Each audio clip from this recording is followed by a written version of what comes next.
Bonjour Echa, Stéphane Rouland, je suis arrivé depuis dans la vallée, j'habite à San Francisco. J'ai créé plusieurs sociétés en France, ça s'est plutôt bien passé. Et puis j'ai décidé de venir dans la Silicon Valley pour passer la vitesse supérieure.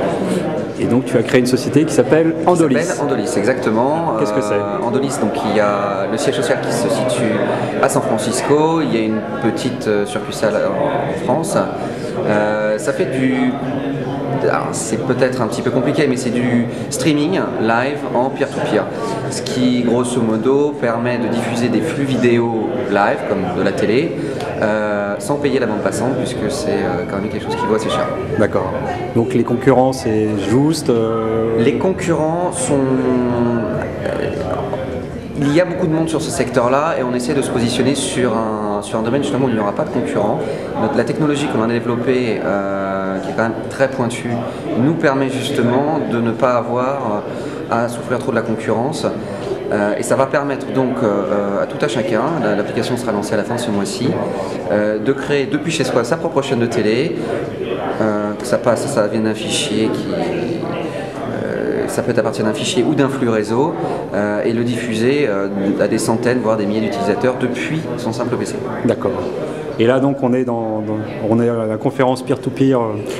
Qu'est-ce que tu en as pensé jusqu'à présent? Qu'est-ce que tu as pu voir d'intéressant?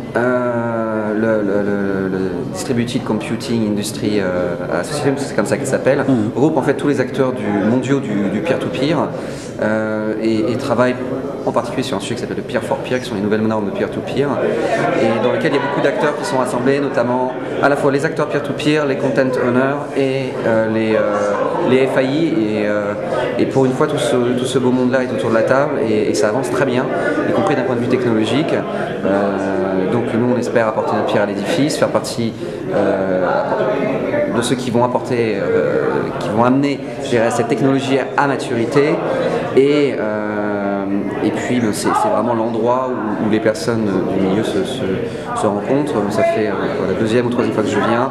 Il y a des conférences tous les mois par téléphone généralement. Vraiment des gens très intéressants. Super. Merci beaucoup Stéphane. Merci, au revoir. À bientôt.